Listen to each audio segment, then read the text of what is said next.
Hey traders, it's Stephen Brooks, and today we're going to be talking about why diversification fails every single time. Now, diversification is something that if you've been involved with financial markets even for a day, you would have probably heard the term diversification. And the way that it's spoken about is we own many stocks in many different sectors, because the idea is if one of those sectors does not do too well, then that won't have such a negative drag on your other positions and ultimately your entire portfolio. But as some of the newer traders and newer investors are starting to realize right now is that the times that you need diversification to work for you, which is specifically when stocks are not going up, it fails every single time. What the average person does not realize is when stocks sell off, when the market has a correction or enters into a bear market like we are in today, stocks specifically move with a 90% correlation to the overall market, which means if the market sells off, and again, where we are right now in a bear market, in a correction, it's of course doing that, 90% of the stocks in the entire New York Stock Exchange will also sell off. So there goes your diversification idea. You might have bought bonds, you might have bought healthcare, you might have bought technology, you might have bought oil to spread out your risk and diversify your returns. But how's that working out for you right now? Unfortunately, it's not, because again, when markets correct and markets sell off, that is the time that you really need diversification to work for you for the best. But unfortunately, diversification fails the most impressively during market sell-offs. And again, 90% of the stocks in the New York Stock Exchange during a correction or a bear market will go tick for tick basically with the overall market and also sell off. So again, on a given day, if the overall market is down pretty significantly, or we're in a correction or a bear market, 90% of the stocks are going to go down as well. So again, there goes your diversification. If we think back to 2018, okay? If we think back to 2018 was a year where the overall S&P 500 was down about 6%.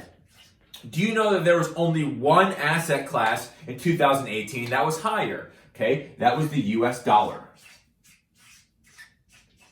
The US dollar in 2018, let me get my blue pen here, was higher. Which means all those folks out there, at least in 2018, that thought they were diversified by maybe buying some tech, and maybe some bonds, and maybe some silver, and maybe some healthcare, and maybe some industrials. Okay? In 2018, again, the US dollar was the only thing that went higher. So even though the market was only down 6% in 2018, tech down, bonds down, staples down, I can't even read this anymore, industrials down, healthcare down.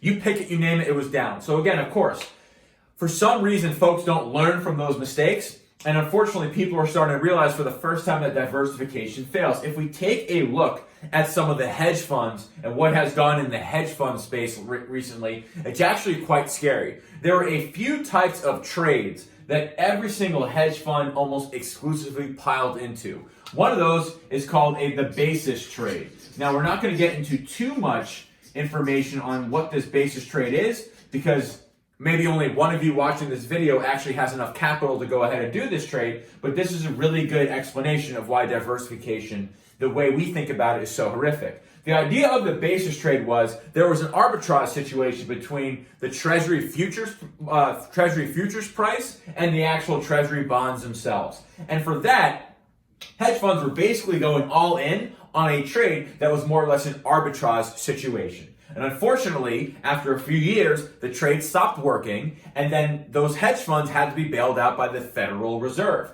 That's the same idea when we had our VIX explosion at the beginning of 2018, and what you're seeing right now with risk parity funds, who think that buying stocks and buying bonds is all of a sudden going to give you a better return than you otherwise would have had, which is not. Those are one-trick ponies. Diversification, I actually hope that one of the results of this financial crisis is that people look at diversification and they kind of laugh about it. They say, wow, I can't believe we bought into that because it is absolutely fails every time, especially when we need it the most during sell-offs. So the big question is, okay, I've been told my whole life that, hey, if I diversify my investments, right? If I buy a little healthcare, I buy a little consumer staples, I buy a little precious metals, I buy a little fixed income, I buy a little emerging markets, I buy a little oil, that I'm going to have an okay returns. And if one of those sectors goes down, then luckily for me, the other ones won't. But again, right now, as we're seeing, that just doesn't work. So what do we have to do, right? Diversification makes sense, but of course not the way that it is spoken about today.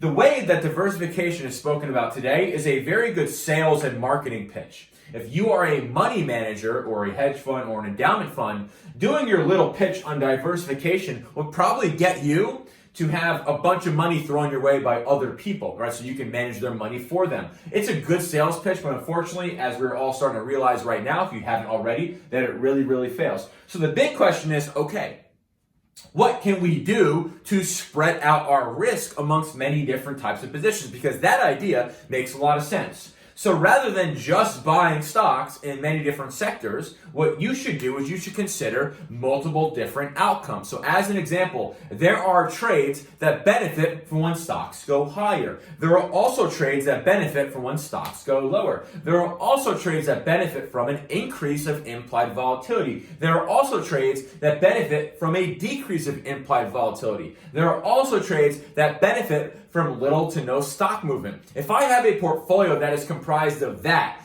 gives me a much better chance to spread out my risk in many different independent occurrences, other than just buying stocks that when the market sells off, they all sell off. So diversification, unfortunately, as a lot of us are starting to realize for the first time, is that it fails, especially when we need it to help the most, which is during market corrections. And during that time, if the market is selling off, 90% of the stocks are going to sell off. And by the way, that 10% here is like inverse funds, volatility funds, and precious metals. So in terms of the tradable stocks, it's even higher than that, way higher than you think. So basically, every stock sells off when the market sells off big time. But the idea of diversification, it makes a lot of sense. Spreading out your risk amongst many different positions. Rather than just buying stocks in many different sectors that you believe are going to be diversified, I'd rather see people use different types of trades. Rather than just buying stock, maybe you incorporate some options positions.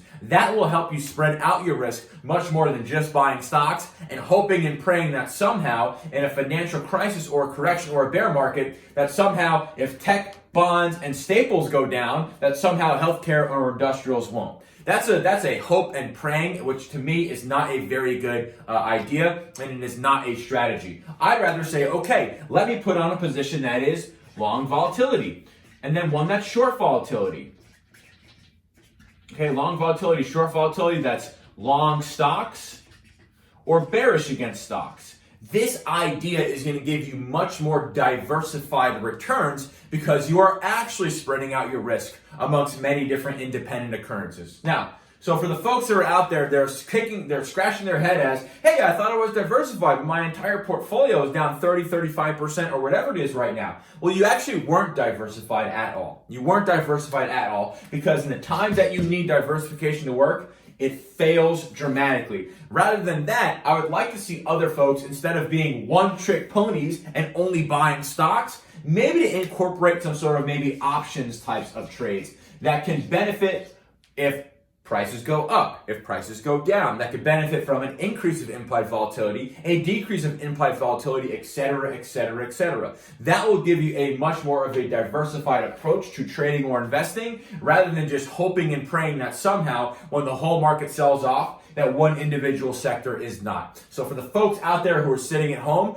who are scratching their heads as to why their entire portfolio is down when they thought they were diversified, again, it doesn't work. The way you can diversify your approach is using multiple different strategies as opposed to one strategy in many different sectors. Instead of just buying stock, maybe consider putting in some types of options trades that could benefit from other things other than just stocks going higher.